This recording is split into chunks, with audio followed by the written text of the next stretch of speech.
की गोपियां कोई दही मथ रही हैं, कोई दही हंडी में माखन धर रही हैं, कोई दूध निकाल रही हैं। सुबह सुबह का समय, उस समय गौरस संभालती हैं।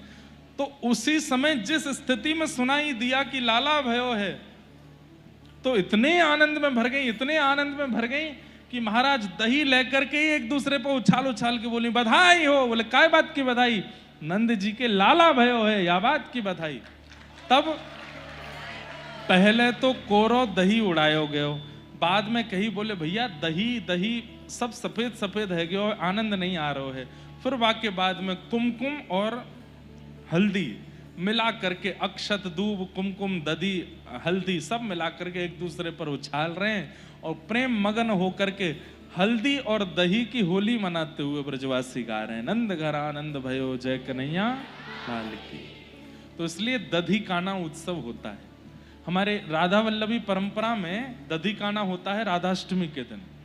ऐसा दधी काना होता है, ऐसा दधी काना होता है महाराज की राधा वल्लभ जी के मंदिर के आसपास की नालियों में, रोडों पर भी दही होता है।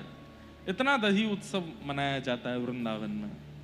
तो ये मूलतः ब्रजवासियों का उत्सव है। लेकिन अब हम कथा करने जाते हैं तो लगता है कि यहाँ के सब श्रोता भी 4 दिन में ब्रजवासी हो गए, तो फिर वहां पे भी उत्सव मनाते हैं, उनको ये आनंद कराते हैं।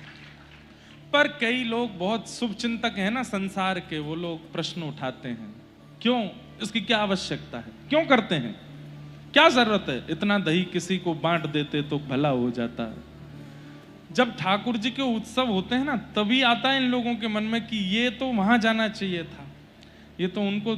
आप कभी देखने क्यों नहीं आते कि भाई अब यहाँ हमारे साईं के यहाँ सुबह 8-9 बजे से रसोई शुरू होती है, कोई आओ कोई पाओ, और रात्रि 2 बजे तक, साईं 3 बजे तक है, 24 घंटे चल रहा है, 24 घंटे प्रसाद पाओ। कोई करके दिखा दो। महाराज घर में 4 सदस्य मेहमान आ जाते हैं तो बहू के नाक मुंह मुड़ जाते हैं, बाहर से मंगा लो इनके लिए, मेरे में नहीं है ताकत बनाने की।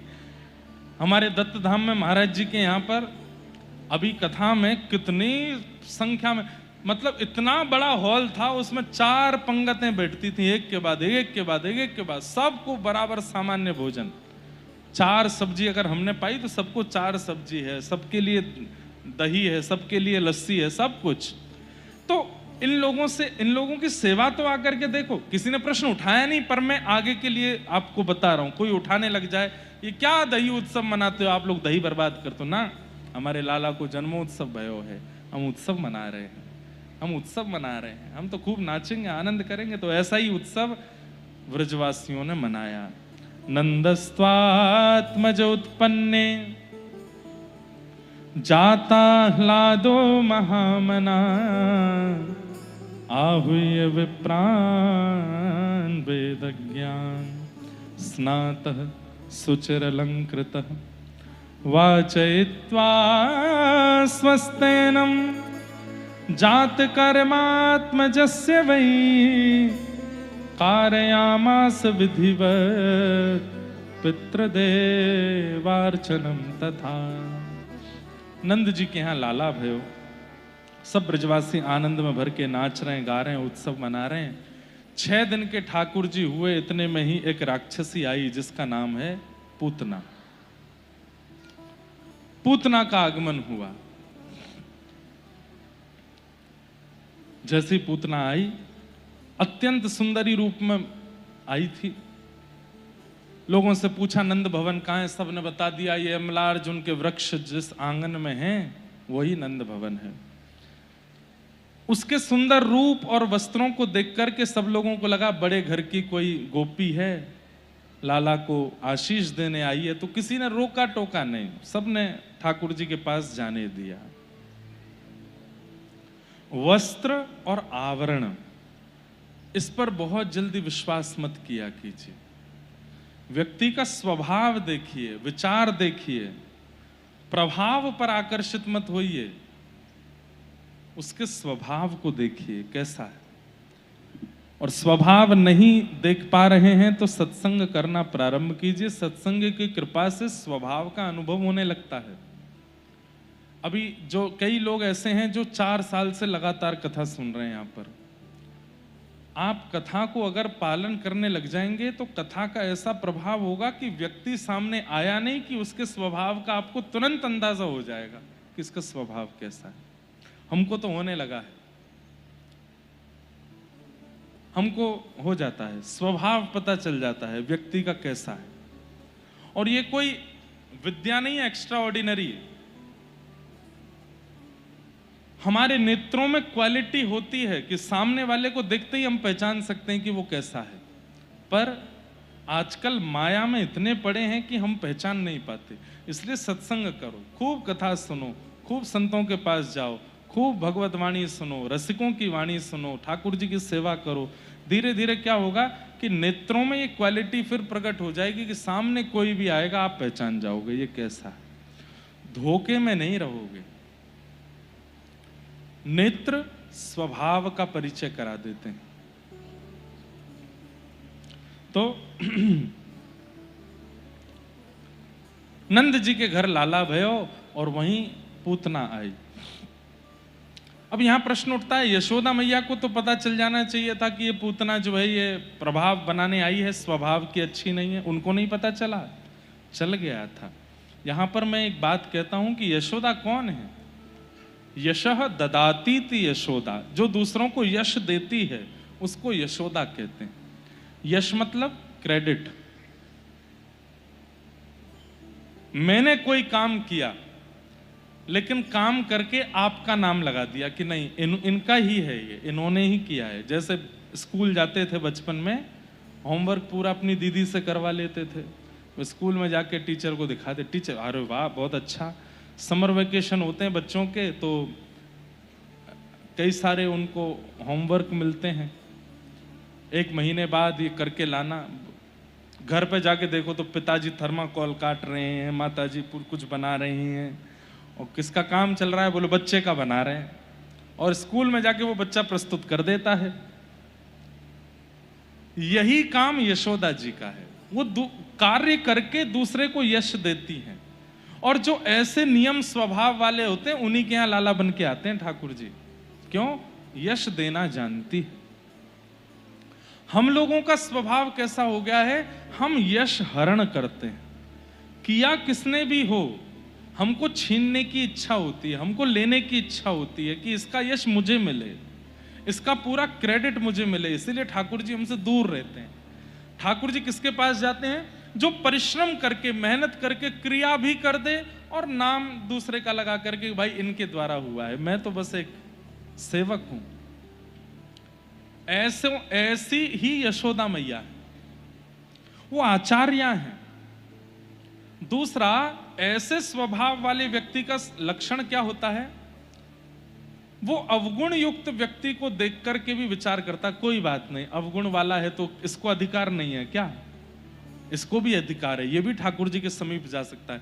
तो यशोदा मैया ऐसी हैं। यशोदा मैया जानती हैं कि पूतना राक्षसी है, लेकिन यशोदा मैया ने मन में विचार किया, इतनी दूर से चल के जब द्वार पर आ ही गई है तो दर्शन करा ही देती हो ना ठाकुर जी के। यहां से लौट करके चली गई तो कालांतर में, कलयुग में लोगों का ठाकुर जी के समीप आने से विश्वास हट जाएगा। बोले पूतना द्वार पर ही रोक दी गई, नहीं भीतर ले जाई गई। इससे ये बात प्रस्तावित होगी कि चाहे तुम पूतना जैसे अवगुण वाले भी हो, द्वार पर पहुंचे हो तो यशोदा भीतर ले जाएगी, ठाकुर जी के पास ले जाएगी, अवगुण देख करके रोका नहीं जाएगा। ये एक आध्यात्मिक परख है इसका भाव। मूल बात तो यही है कि यशोदा मैया ने देखी कोई गोपी आई है बड़ी सुंदर है, और यशोदा मैया के मन में आई कि कल को या को ब्याह होगा या की लाली होएगी, वो भी इतनी सुंदर होएगी तो मेरे लाला की बात चलाऊंगी। इसलिए मैया ने भीतर बुला लिया और लाला को गोद में दे दिया। ठाकुर जी बोले मैया ने रुक जा, तेरी हैवे वारी समधन को मोह दिखाऊं। समधन होंगी ना, अगर इसकी लाली से ठाकुर जी को ब्याह कराएंगे तो ये यशोदा मैया की कौन हुई है? समधन हुई। रुक जा तेरी समधन को मोह दिखाऊं।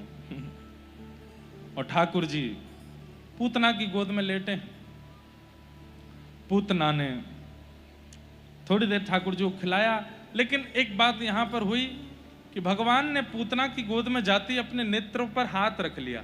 6 दिन के ठाकुर जी छोटे से, कई बार छोटे छोटे बालक ऐसे हाथ धर लेते हैं, लेकिन ठाकुर जी ने जानबूझ के हाथ रखा। क्यों? बोले इस पूतना को देखूंगा नहीं, मैं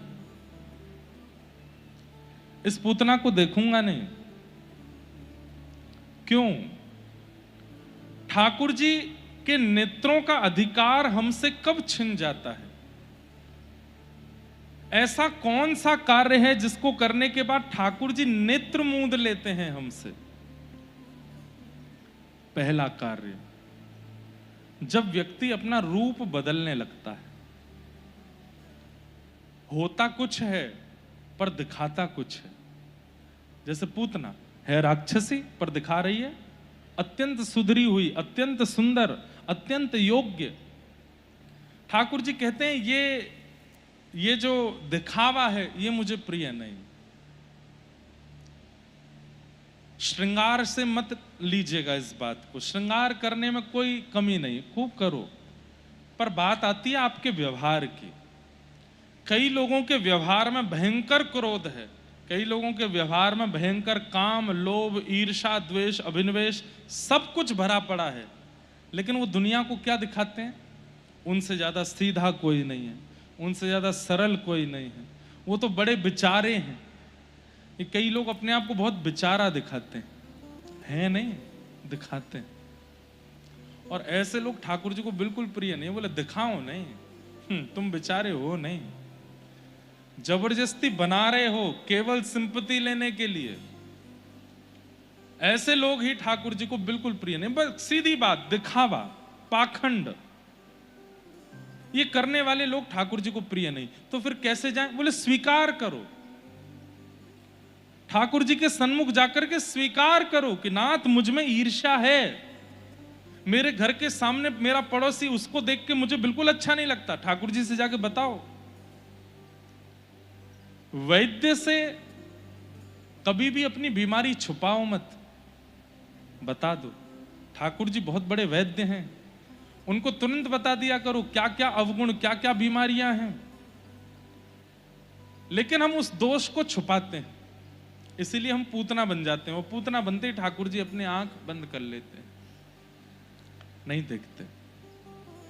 सूरदास जी कह रहे हैं, कौन कुटिल खल कामी मौसम, कौन कुटिल खल कामी मौसम। मुझे ज्यादा आवाज तो उनकी आ रही है, ऐसी आवाज कर दो मेरी भी। आहा, अपनों बारो माइक दे दो मुंह को तो और आनंद आवे वो। तो मेरो तुम ले जाओ। क्या बता रहा था मैं? कौन कुटिल खल कामी, जो तन दियो ताही बिसरायो, ऐसो नमक हरामी मौसम। कौन कुटिल खल कामी मौसम। सूरदास जी कह रहे हैं, मुझसे बड़ा कुटिल कौन है, मुझसे बड़ा कामी कौन है? सूरदास कह रहे हैं। जानते हैं आप सूरदास को? अभी कथा कही थी हमने अष्ट सखाओं की। सूरदास जैसा परम पवित्र, सूरदास जैसा परम भगवतनिष्ठ, जो 24 घंटे भगवान का स्मरण करते हैं, वो कह रहे हैं। इसे कहते हैं बंधुओं दीनता। ठाकुर जी के आगे स्वीकार किया करो कि आपके अंदर क्या अवगुण है। और एक बात बोलूं, करते हैं लोग, इसीलिए रोते पाए जाते हैं। मंदिर में कई लोग रोते हुए मिलते हैं। वो रो क्यों रहे होते हैं? हे नाथ, दुनिया को तो मैंने बहकावे में रखा है कि मैं बहुत ऐसा हूं, बहुत वैसा हूं। आप तो सब जानते हो, मेरा असली स्वरूप आपको पता है, इसलिए रो जाते हैं। ठाकुर जी के सामने छुपाओ नहीं, प्रस्तुत प्रकट करो। लेकिन एक बात, जो भाव ठाकुर जी के आगे एक बार प्रकट कर दिया, वो दोबारा आपके व्यवहार में आवे ना, इसका ध्यान रखना। मैं बहुत ईर्ष्यालु हूं नाथ, तो जब दर्शन करके निकलो तो ईर्ष्या घटनी चाहिए पहले से। वो दोबारा ईर्ष्या का भाव आपके चित्त में आना नहीं चाहिए। स्वीकारीकरण का मतलब क्या होता है? स्वीकृति का मतलब क्या होता है? स्वीकृति, स्वीकारीकरण ठाकुर जी के सन्मुख किसी भाव का हो तो इसका मतलब अब दोबारा उसका प्रादुर्भाव नहीं होना चाहिए। अगली बार वो स्वच्छ होना चाहिए, शुद्ध होना चाहिए। कभी कभी ठाकुर जी से कहा करो, बुआ के बच्चों से मुझे बड़ी ईर्ष्या हो रही है, मेरा एक मित्र है उससे मुझे बड़ी ईर्ष्या है, ठाकुर जी ऐसी कृपा कर दो मेरे को उससे प्रेम हो जाए, मुझे ईर्ष्या नहीं करनी। ईर्ष्या करके क्या मिलता है बंधुओं? कुछ नहीं मिलता, हमारी मन बुद्धि खराब होती है। अब मैं यहां बैठी है कि नहीं पता नहीं, पर कल परसों एक माताजी ने कन्फेस किया था मेरे पास आके, और आकर के धीमे से बोल गई थी, महाराज जी मुझ में भयंकर ईर्ष्या है, कृपा करो। मैंने कहा आज आपने स्वीकार किया है, कल से ही घटने लगेगा, ईर्ष्या मत करो। तो ईर्ष्या के अलावा और भी कई दोष हैं, सब दोषों को ठाकुर जी के आगे स्वीकार करो। दोषों को छुपाओगे तो ठाकुर जी आंख मूंद लेंगे, जैसे पूतना से मूंद ली है, राक्षसी है पूतना, लेकिन भगवान के आगे परम सुंदरी बन करके आई है, इसलिए ठाकुर जी ने अपनी आंखें बंद कर ली। आहा,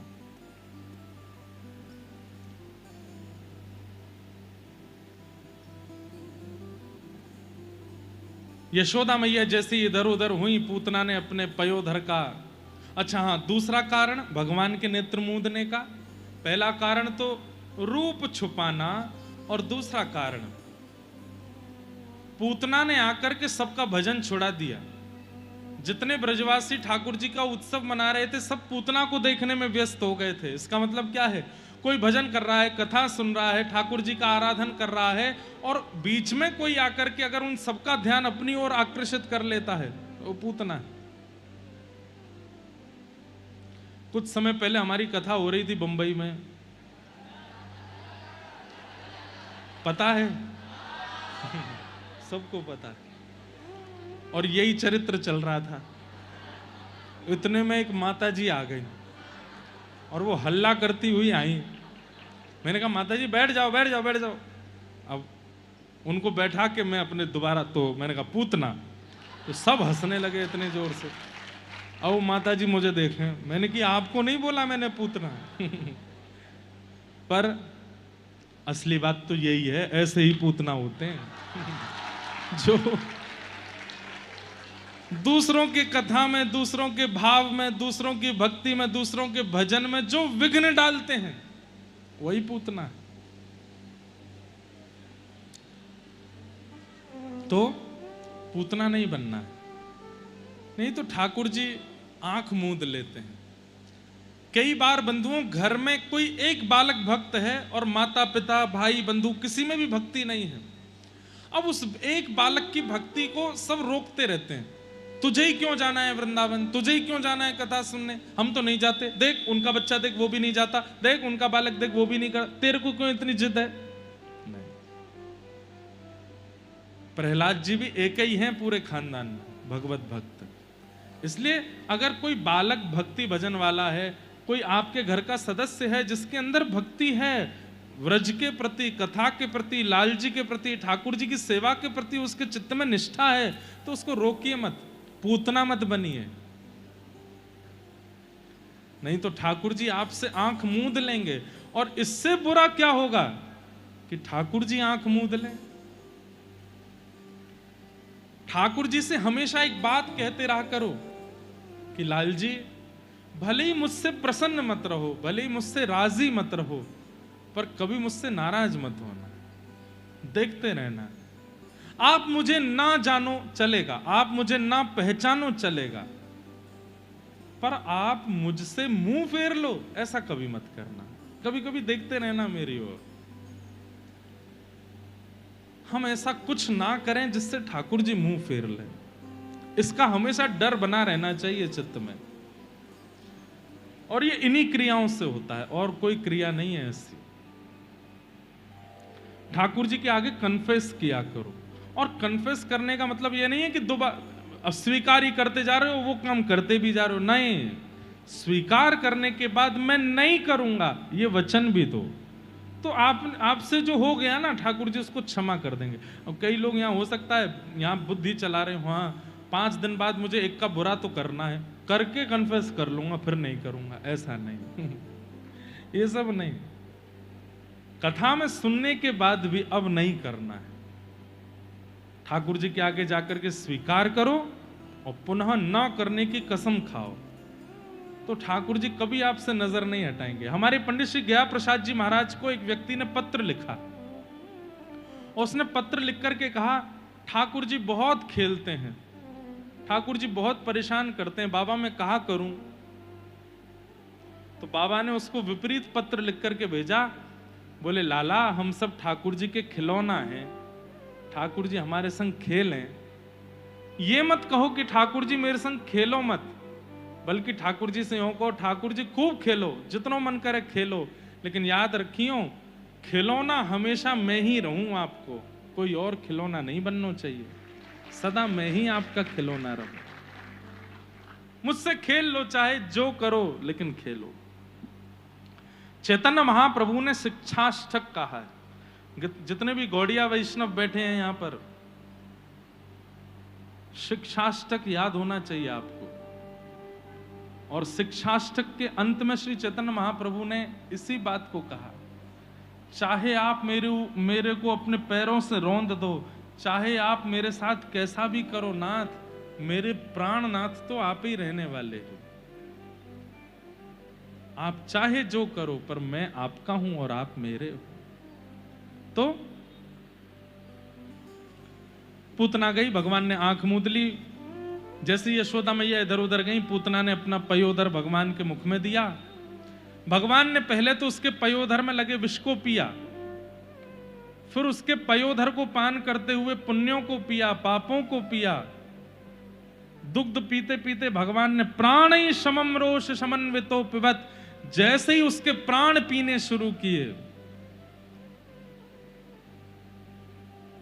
पूतना बोली इतनी देर हो गई ये बालक मरता क्यों नहीं अभी तक। और थोड़ी देर में पूतना को घबराहट हुई, घबराहट होते होते वो पीड़ा में परिवर्तित हुई, पीड़ा से वो और व्याकुलता में परिवर्तित हुई, पसीना छूटने लगे, और धीरे धीरे धीरे जो मंत्र शक्ति और आसुरी शक्ति से वो सुंदरी बन के आई थी, कुरूप बनने लगी। इतना भयानक भयावह रूप हो गया उसका। एक बात बोलूं बंधु, मैंने कई लोग ऐसे देखे हैं, अंतिम समय आने से पहले बड़े भयानक दिखने लगते हैं, बड़े खतरनाक हो जाते हैं देखने में। पहले देखा था उनको तो इतने अजीब नहीं लगते थे, पर अब देखते देखते बड़े भयानक से लगने लगे। और अधिकतर ये वो लोग होते हैं जिन्होंने अपने जीवन भर जो है आडंबर किया, पाखंड किया, ढोंग किया, नाटक किया। वो एक समय आने पर अपने रूप का नूर खो बैठते हैं, अपने रूप उनका बड़ा विचित्र सा रूप हो जाता है, देखने में भी डर लगता है। और जब उनके प्राण जाते हैं तो उनका शव तो साक्षात भूत ही लगता है। ऐसे कई लोग देखे हैं मैंने। इसलिए पाखंड में मत रहो, बनावटी मत रहो, क्योंकि बनावटी पाखंडी लोग वो एक समय आने पर कुरूप हो जाते हैं, ठाकुर जी उनका रूप हरण कर लेते हैं, जैसे पूतना का किया। रियल रहो।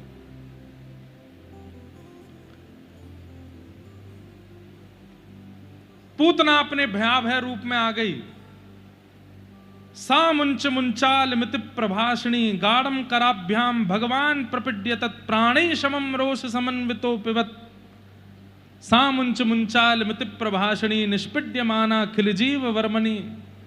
बालक छोड़ चिल्लाने लगी। हमारे पिताजी कहते हैं 6 दिन के लाला बोल पड़े, पयोधर से मुंह हटा के बोले, मौसी जी हम पे तो पकड़वो ही आवे, छोड़वो ना आवे।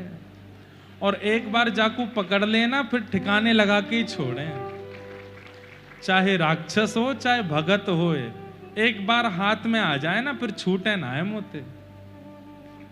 पूतना बोली 6 दिन का बालक बोलता है, 6 दिन का बालक बोलता है। 6 दिन के बालक नहीं है, जय जय हैं हम। कौन है? परमात्मा हैं हम। महाराज विशाल विकराल रूप धारण करके पूतना का वध हो गया, प्राण निकल गए, धड़ाम से उसका शरीर गिरा। सब ब्रजवासी दौड़े, क्या हुआ क्या हुआ क्या हुआ। जाकर के देखा तो नंद भवन के पीछे विशाल विकराल पूतना पड़ी है। सबसे पहले सब दौड़ के भीतर गए, लाला कहाँ है। आंगन में ढूंढा, पलना में ढूंढा, बिस्तर पर ढूंढा, यशोदा मैया से पूछा, कहीं नहीं मिले। जब पूतना के ऊपर देखा तो ठाकुर जी पयोधर पर पौड़े। दौड़ करके ब्रजवासी ऊपर चढ़े, ऊपर से लाला को उतार करके नीचे लाए। अब सुनिए, यहां ब्रजवासी ठाकुर जी को लेकर के कहां गए। गौमूत्रेण स्नापित्वा पुनर्गौरज सार्भकम रक्षां चक्रुश्च सक्रता द्वादशांगेषु नाम भी। गौशाला लेकर के गए और गौशाला में ले जा करके गौमूत्र से स्नान कराया, गौरज भगवान के अंग पर लगा करके और गौ की पूंछ से झाड़ा लगाया। बंधुओं, गैया के चरण रज अपने घर पर जरूर रखा करो और नित्य अपने सेवा के ठाकुर जी को भी थोड़ी सी लगाया करो और ठाकुर जी को पधराने के बाद स्वयं भी लगाया करो। गौरज की सामर्थ्य क्या है, 1 वर्ष तक लगा करके देखो, आपको अनुभव हो जाएगा। सामर्थ्य का अनुभव होने के बाद क्या करना है, फिर गौ सेवा में लग जाओ। हम बता करके आपको सामर्थ्य नहीं बता, आप बस लगाने लगो गौरज। उसके बाद उसकी सामर्थ्य का जो अनुभव हो, उसके बाद संकल्प ले लेना गौ सेवा करनी है। 1 साल बाद गौ सेवा करने लगना। गौ माता में बड़ी, गौ वैद्य है बंधुओं, सामान्य नहीं है गौ। हमारे वसंत शाह दरबार में पीछे गौशाला, ये व्यास पीठ के पीछे ही है, दर्शन करो। नंदी महाराज ऐसे देखे नहीं होंगे आपने, कितने अद्भुत नंदी महाराज हैं। ये विशाल, उनके बिल्कुल ऐसा लगता है महादेव के नंदी ही बैठे हों पीछे। कैलाश मानसरोवर से चल के आ गए हैं यहाँ पे कथा सुनने के लिए, और ये विशाल उनके सिंह, आपने दर्शन किए पीछे, अभी कीजिए महाराज। इतने विशाल नंदी जी के सिंह हैं, बहुत कम देखने को मिलते हैं ऐसे स्वरूप। और बिल्कुल उनकी धीर गंभीरता, मुखमंडल भी देखो तो ऐसा ही लगता है कि जैसे महादेव इन पर विराजमान हुए होंगे, इन्होंने महादेव का संग किया होगा, ऐसा उनको देख के अनुभव होता है। तो गौ माता, आप देखेंगे हमारे समस्त देवी देवता गौ संग करते हैं, हम ही नहीं करते। महादेव के उपासकों को देखो, नंदी सदा साथ रहते हैं। कृष्ण उपासकों को देखो, गैया हमेशा संग ही रहती है। और हम भक्तों के, गैया हमेशा दूर रहती है, दूर दूर ही रहते हैं। कैसे ठाकुर जी कृपा करें हम पर। एक बात कहूं, गौ कौन है? भगवान की पीए है, पर्सनल असिस्टेंट। आप प्रधानमंत्री से मिलना चाहते हैं और असिस्टेंट से आपकी अच्छी उठक बैठक नहीं है, तो प्रधानमंत्री जीवन में नहीं मिल पाएगा।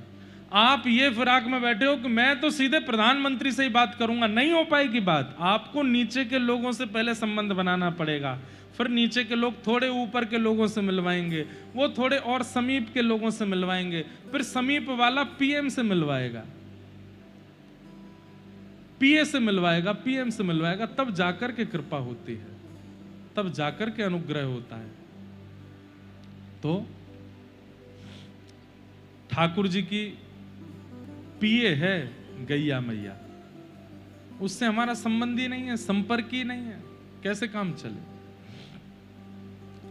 इसलिए रिझाते रहा करो, गैया को प्रणाम करते रहा करो। तो गौमूत्र से स्नान करा के गौरज लगा करके ठाकुर जी को झाड़ा लगाया, भगवान स्वस्थ हो गए। अब धीरे धीरे लाला 3 महीना के हुए, पहली बार करवट बदली ठाकुर जी ने, और करवट लेकर के ठाकुर जी अति आनंदित हो गए। पूरे व्रज में करवट उत्सव मनाया गया। सक्टासुर नाम का एक दैत्य आया, भगवान ने उसका वध किया। अब लाल जी 1 वर्ष के हो गए। नामकरण संस्कार करने के लिए श्री गर्गाचार्य जी महाराज पधारे। अयम रोहिणी पुत्रो रमयन् श्रुहि दो गुणै आख्यास्यते रामिति वलाधिक्याद्वलं विदुः। गर्गाचार्य जी महाराज ने नामकरण संस्कार किया, पहले बड़े लाला का नामकरण किया। बोले ये रोहिणी का जो पुत्र है इसका नाम मैं राम रखता हूं, लेकिन बल की अधिकता के कारण पूरा विश्व इनको बलराम कह करके बुलाएगा। और अब आई बारी छोटे लाला की, तो छोटे लाला का नाम रखते हुए श्री गर्गाचार्य जी कहते हैं आसन वर्णास्त्रयो हास्य गुह्यतोऽनुयुगं तनु शुक्ले रक्तस्तथा पीत इदानीं कृष्णतांगतः। मैया आपका ये बालक कभी रक्त वर्ण का था, कभी श्वेत वर्ण का था, कभी पीत वर्ण का था, कभी नील वर्ण का था। इस बार ये कृष्ण वर्ण का है, इसलिए आपके इस बालक का नाम मैं कृष्ण रखता हूं। कृष्ण वर्ण कौन सा होता है? ये काला भी नहीं होता, नीला भी नहीं होता, सब रंग मिला दो तो कृष्ण वर्ण हो जाता है। ऐसा वर्ण ठाकुर जी का है, इसलिए इसका नाम मैं कृष्ण रखता हूं। बोलो बाल कृष्ण लाल। ठाकुर जी का नाम कृष्ण रखा। और अंत में ठाकुर जी, अंत में गर्गाचार्य जी कह गए बहुनि सन्ति नामानि रूपाणि च सुतस्य ते गुणकर्मानुरूपाणि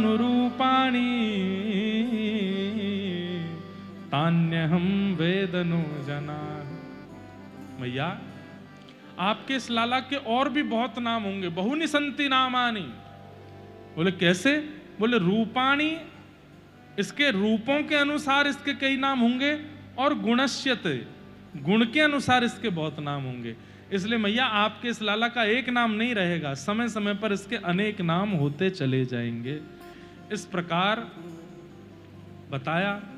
और अंत में क्या कह गए? बोले मैया एक बात और बोल दूं। बोले क्या? बोले आपका जो ये बालक है ना, बोले हाँ, नारायण समो गुणई है। इस बालक में नारायण के जैसे गुण हैं।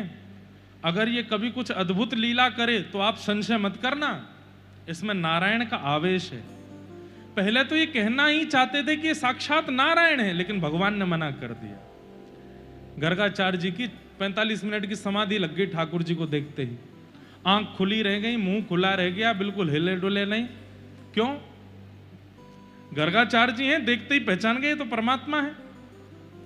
ठाकुर जी ने अंतस्थ में आकर के बताया, हे गर्गाचार्य जी, आप मेरे रूप को पहचान गए हैं, पर मेरी एक प्रार्थना है। बोले क्या? मैया को मत बताना मैं कौन हूं। क्यों? बोले असलियत पता चलने पर, मेरा प्रभाव पता चलने पर प्रेम में स्वार्थ की दुर्गंध आ जाएगी। कितनी बढ़िया बात है। तेरे काजे लाला नई मुरली लाई हूं मैं। इतने में तो ठाकुर जी उठ के बैठ जाते। कहां है मैया? बोले पहले आरती करवा। आरती मतलब नजर उतरवा। यशोदा मैया रोज सुबह नजर उतारती, उठाते ही ठाकुर जी को नजर उतारती हैं। क्यों? सुबह सुबह जब लाला उठते हैं, आंखें पूरी नहीं खुलती, रात्रि के जो केश हैं वो ऐसे इधर उधर हो गए हैं, रात्रि के जो वस्त्र हैं वो भी ऊपर नीचे, उसमें भी इतने सुंदर लगते हैं कि मैया को लगे कि ये झांकी मैं ही संभाल सकती हूँ। बाहर कहीं देखवे गए तो गोपीन की नजर लग जाएगी लाला को, तो सोई ठाकुर जी की नजर उतारती हैं। और फिर ठाकुर जी गोद में आ जाते हैं, गोद में मैया के ऐसे सिर रख लेते हैं, सोने लगते हैं। तब मैया सुंदर पात्र में दूध लेती है और ऐसे हिला हिला के ठंडा करके ऐसे लाला को पिलाती है। ऐसे ठाकुर जी की मंगला होती है। ऐसे ही मंगला करनी चाहिए। मंगला आरती कैसे करो? सुबह उठो,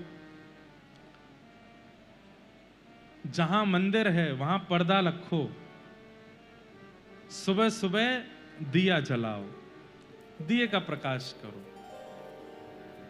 पर्दे वर्दे मत खोलो, सीधे सूर्य का प्रकाश मत आने दो, दिया जला करके हल्का उजाला करो। फिर ठाकुर जी की पर्दा हटाओ, फिर अपने हाथ में इत्र लगा करके बढ़िया गा सको तो ये वाला पद गाओ, नहीं गा सकते तो एक सुंदर स्पीकर में राग भैरव या राग भैरवी, अहीर भैरव, ऐसे राग, ये सुबह के राग हैं, उनमें बहुत धीमी आवाज में सितार या फिर वंशी यूट्यूब पे खोल के चला दो, धीमे धीमे उसकी धुन आनी चाहिए। और फिर आप अगर गा सको तो गाओ, हाथ में इत्र लगा करके थोड़े हाथ गर्म कर लो, ठंडे ठंडे हाथ नहीं, और फिर धीमे से ठाकुर जी की रजाई के अंदर हाथ ले जाओ, चरण दबाओ थोड़ी देर ठाकुर जी के। ठाकुर जी फिर अंगड़ाई ले रहे हैं ऐसा विचार करो कि अब उठने को समय है क्यों है। फिर ठाकुर जी के सिर पर एक हाथ फेर दो, थोड़े हाथ दबाओ, लाला भोर रह गई है, उठ जाओ, धीमे धीमे उठ जाओ, और फिर धीरे धीरे रजाई हटाओ। फिर उसके बाद दूध भोग लेकर के आओ, ठाकुर जी को दूध भोग गोद में बैठा के पिलाओ, अपनी गोद पे एक बढ़िया आसन रखो, वहाँ लाल जी को बैठा के धीमे धीमे दूध पिलाओ। फिर उसके बाद लड्डू का भोग लगाओ, उसके बाद ठाकुर जी को विराजमान करके वंशी पधराओ। वंशी रात में भी रहती है ठाकुर जी के पास, वंशी पधराओ। वंशी पधराने के बाद फिर ठाकुर जी की आरती करो, आरती करने के बाद फिर उजाला करो, फिर उसके बाद में पर्दा खोल दो, आदि आदि सब करो। फिर लाला को नवावे की प्रक्रिया, दुलावे की प्रक्रिया, फिर वस्त्र आदि पहना के भोग लगाओ, फिर आरती करो। ये नियम है सेवा के। तो ऐसे लाला उठते हैं सुबह सुबह। और अब तो लाल जी हो गए 3 बरस के, धीमे धीमे दांत निकल आए हैं ठाकुर जी के, और इतना ऊधम मचा में कि महाराज पूछो मत। जैसे ही लाला के दांत निकल के आए हैं, मैया को कैसे बताऊं कि मेरे दांत निकल आए। सोई दाऊ दादा के पास गए, उनको हाथ पकड़ के काट गए जोर से। और दाऊ दादा बोले लाला के मसूड़े हैं, लाला रोज ही काटते हैं, तो दाऊ दादा को कुछ होता थोड़ी है। बोले हैं लाला ले ले, या कि खुजली मचे मसूड़े में मेरो हाथ चबा ले। लेकिन आज ठाकुर जी के जो है नुकीली धार निकल आई हैं, और जैसे ही काटे दाऊ दादा को तो मोह लाल पड़ गयो। मैया मैया देख देख देख, लाला काट गयो, लाला काट गयो। यशोदा मैया बोली लाला के दांत तो निकले ना, कहां से काट गो। मैया का कह रहो लाला, अरे मैया मेरो हाथ बचा, जल्दी देख लाला काट गयो। मैया ने आगे जैसे ही हाथ निकारो सो 2 दांत गड़े भये। दाऊ दादा तो पकड़ के बेचारे सहला में, और यशोदा मैया नंगाड़े बजवा रही हो, बधाई हो बधाई हो बधाई हो, लाला के दांत निकल आए हैं, मेरे लाला की 2 दतुइयां निकल आई हैं। अरे भैया मंगल गाओ, मंगल बजाओ, मेरे लाला के दांत निकल आए। दाऊ दादा बोले भली चलाई, मेरा हाथ काट गो, और यहाँ नंगाड़े बज रहे बाहर। अरे लाला दिखाइयो कैसे दांत हैं। सो ठाकुर जी ऐसे अपने मसूड़े ऊपर करके दांत दिखा रहे हैं। अब तो यशोदा मैया ले, नंद बाबा ले, सब जामे लाला मेरी उंगली काट के दिखाइयो ना। और जैसे ही लाला के मुंह में दें, ठाकुर जी खच करके काटें, और फिर सबरे भागे माते, अरे लाला छोड़ छोड़ छोड़। नंद बाबा तो जहां जहां जा रहे हैं ठाकुर जी मुंह में ही लिए उंगली पीछे पीछे चल रहे हैं, काट गए जोर से। ऐसे धीमे धीमे ठाकुर जी के ऊधम बढ़ रहे हैं। यशोदा मैया के लाला अब तू काटन लगो, अब तू बोल बोल मैया। ठाकुर जी नहीं बोले। दाऊ दादा बोले लाला बोल भैया, नहीं बोले। रोहिणी मैया बोले लाला बोल बड़ी मैया। यशोदा मैया बोले हम बे मैया तो बोले ना, बड़ी मैया कहां तो बोले को। सब बुलवा रहे, ठाकुर जी नहीं बोलते, बस देखते रहते हैं देखते रहते हैं। एक दिन सब बैठे थे और इतने में ही गैया सामने से आई, तो ठाकुर जी छोटे से ऐसे अपनी उंगली उठा के बोले गैया। और जैसे ही गैया बोले, करिए दोबारा, वाह मुझे लगी पीछे से गैया रम्मा रही है क्या। और जैसे ही गैया बोले महाराज, अब तो पूरे ब्रजमंडल गोकुल में फिरते हल्ला हिलने लगो, लाला बोलन लगो, लाला बोलन लगो, लाला बोलन लगो। सब बुलवा रहे हैं। आहा, ऐसी ठाकुर जी की मधुर लीला है रही हैं। धीरे धीरे लाला नेक और बड़े है गए। श्रृंग्यग्निड्यंश्च जलद्विज कंटकेभ्य क्रीडा परावति चलौ स्वसतो निषिद्धुम ग्रह्याणि कर्तुमपि यत्र न तज्जनन्यो शोकात आपतुर्लम मनशो नवस्थामो। ठाकुर जी गैयाओं के सींग से खेलते हैं, अग्नि से खेलते हैं, जल में गिर जाते हैं, ऐसी ऐसी लाल जी क्रीड़ा करते हैं। और महाराज सुबह सुबह तैयार होते हैं, क्या पहनते हैं ठाकुर जी? पीली झंगुली पहनते हैं। झंगुली समझते हैं? एक फ्रॉक जैसी पहनते हैं जो घुटने तक आती है और वो यहीं से ही घेरदार होती है झंगुली, जैसे लड्डू गोपाल पहनते हैं ना। अब लड्डू गोपालों की तो वो स्थिर वाली हम लोग पहनाते हैं, पर ठाकुर जी को कैसी पहनानी चाहिए? जो लटके नीचे और बिल्कुल उनको सरल लगे। अभी आजकल क्या होता है कि लड्डू गोपाल जी की जो ड्रेस आप लोग पहनाते हो उसमें वो कपड़े के नीचे कुछ ऐसा लगाते हैं जिससे वो स्थिर रहती है, ऐसे खिली हुई, वो ठाकुर जी को चुभती होगी। उसके बिना वाली जो कपड़ा ही हो, जैसे ये है कपड़ा, जहां आकृति गिरे वहीं गिरनी चाहिए, ऐसे ठाकुर जी को वस्त्र पहनाओ। ऐसी पीत झंगुली पहनते हैं ठाकुर जी, उसके ऊपर एक बगनखा पहनते हैं, उसके ऊपर एक मणि यहां पहनते हैं, एक माला और पहन, 3-4 माला से ज्यादा नहीं पहनते। छोटी सी पाग पहनते हैं यहाँ पर, उसके नीचे एक मोती पहनते हैं और कानों में कुंडल पहन करके और बढ़िया सुंदर तिलक लगा करके लाल जी घूमते हैं पूरे ब्रजमंडल में। और आने जाने वाले जितने भी दर्शनार्थी होते हैं सबको बोलते हैं कि अरे नंद बाबा तुम्हारी बाट निहार रहे हैं घर पे, यशोदा मैया सुबह से तुम्हारी बाट निहार रही है, जल्दी जाओ। ऐसे संत ब्राह्मणों को खूब निमंत्रण दे दे करके नंद भवन पहुंचा देते हैं। यशोदा मैया बोली अरे लाला यहां पे आ। बोले हाँ। तू संतन को और ब्राह्मणन को निमंत्रण दियावे कि यशोदा मैया बाट निहार रही है, काय को करे ऐसा? अरे हम तो पहले बता जाए कर कि आज 50 संत आमेंगे, 100 संत आमेंगे, हम भोजन बना के तैयार रखें। अब ये सब लोग यहाँ आ जामे, वाके बात बनानो पड़े, बड़ी दिक्कत होवे। ब्रजमंडल में किसानी करना और गैया की सेवा करके उसके दूध घी दही का विक्रय करना, इसी से घर चलता था लोगों का। लेकिन मथुरा के राजा कंस ने गोकुल वासियों के ऊपर एक विशेष प्रकार का टैक्स लगा रखा था, और वो टैक्स ये था कि आपके घर में चाहे जितनी गैया हों, आप अपने घर में केवल एक गाय का दूध घी दही ही रख सकते हो, बाकी का आपको मथुरा भेजना पड़ेगा। अब ब्रजवासी इतने प्रेमी थे कि गायों को घर से निकालेंगे नहीं, सेवा तो करेंगे, इसीलिए तो गोकुल है उसका नाम। गैयाओं की सेवा छोड़ते नहीं हैं। लेकिन कंस ने कह दिया है कि जितनी गैया हैं उन सबका दूध घी दही सब मथुरा में हमारे राजकोष में देकर के आना पड़ेगा। आप अपना घर केवल एक गैया के दूध घी दही को बेच करके कर सकते हो। अब किसी के घर में 500 गैया हैं, किसी घर में 4000 गैया हैं, किसी घर में 10,000 हैं, किसी घर में 1 लाख हैं। नंद बाबा के यहाँ 9 लाख गैया हैं। इतनी गैयाओं की संख्या की गैया ही गैया हैं गोकुल में। लेकिन कंस ने कह दिया कि केवल एक गाय का दूध घी दही ही आप बेच सकते हो, बाकियों का आपको मथुरा भेजना पड़ेगा। कैसे चले? अब तब ठाकुर जी को जब ये बात पता चली तो भगवान ने नियम बना दिया, बोले कि हम चोरी कर जाएंगे।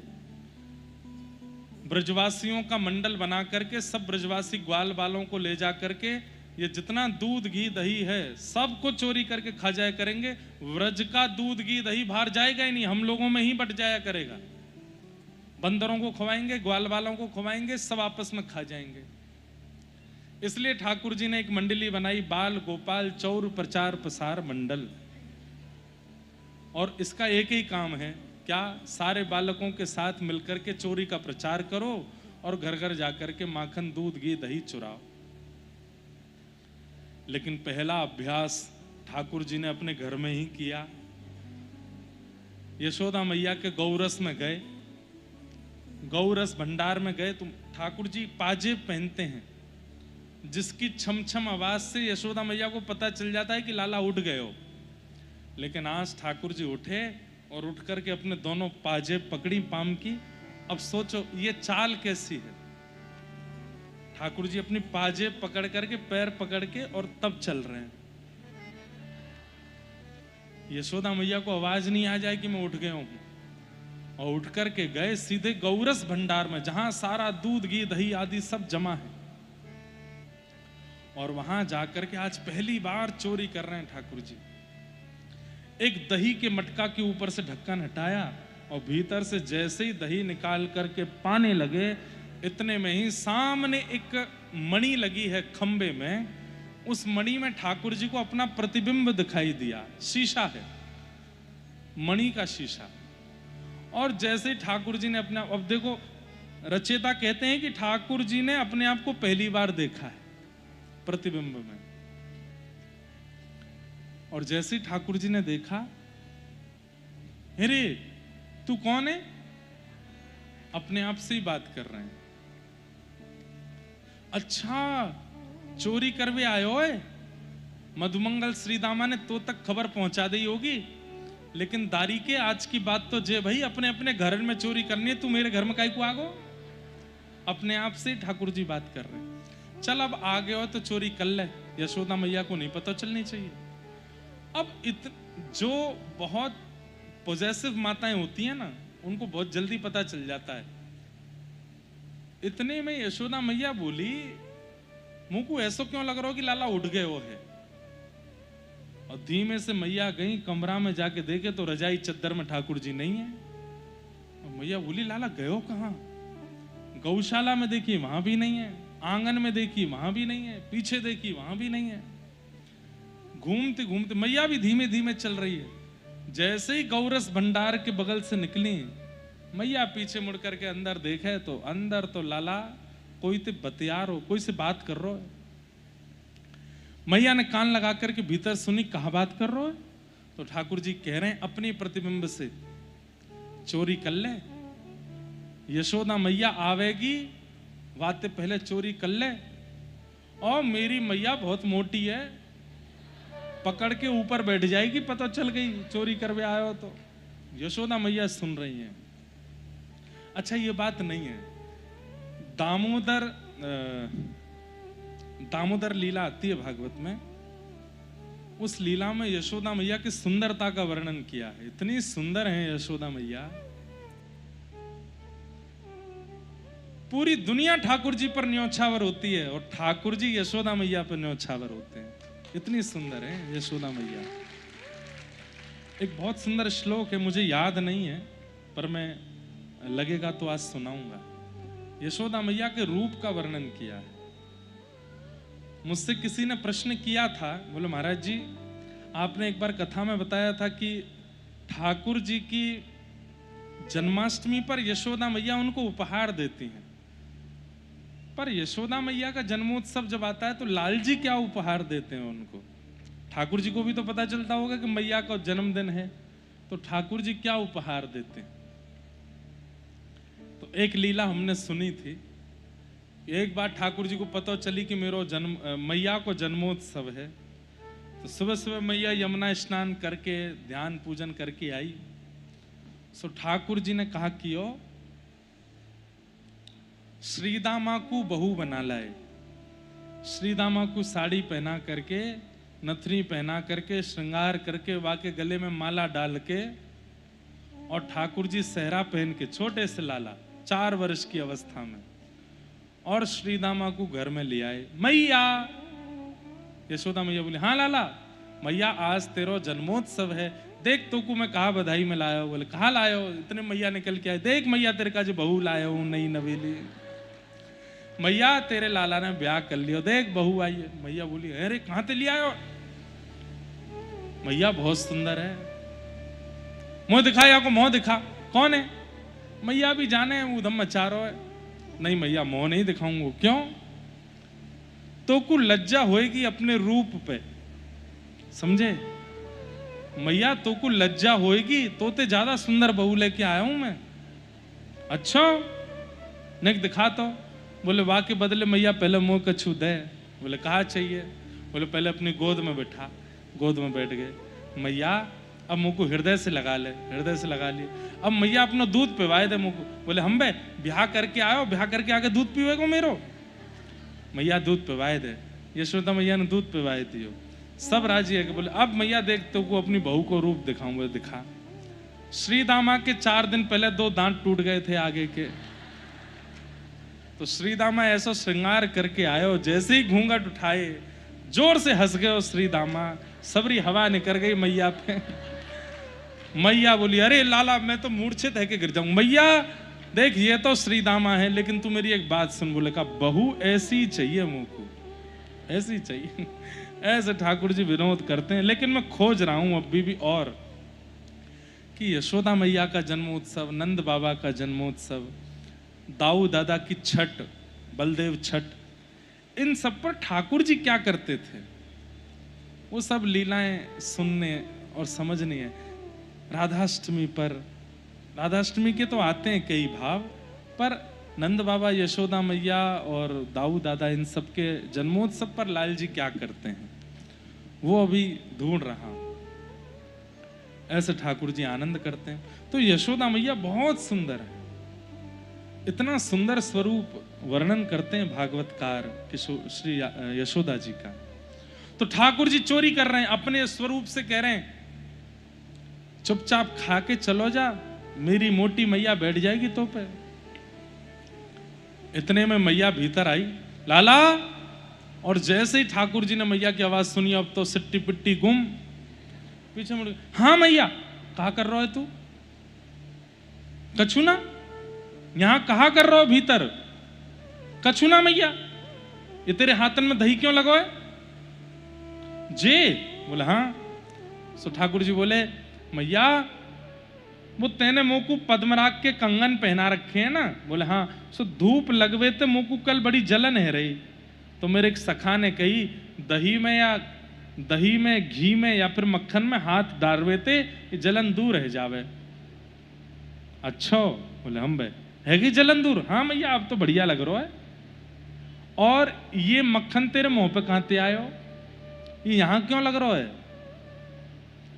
मैया जे? बोले हाँ। वो तो अभी मक्खी बैठ गई मेरे मुंह पे, तो भाई उड़ावे के काज मैंने हाथ कियो सो यहां लग गए हो। लाला को कान पकड़ो मैया ने, अरे लाला झूठ बोले, चोरी करवे आ? बोले मैया धीमे। बोले कहा मैं चोरी करवे नहीं आयो, चोरी करवे तो कोई और आयो। बोले कौन? पीछे खड़ा हो मैया, पीछे। कौन है पीछे? तो ठाकुर जी ऐसे घूम के अपने ही प्रतिबिंब को दिखाते हैं। बोले जे आयो मैया चोरी करवे।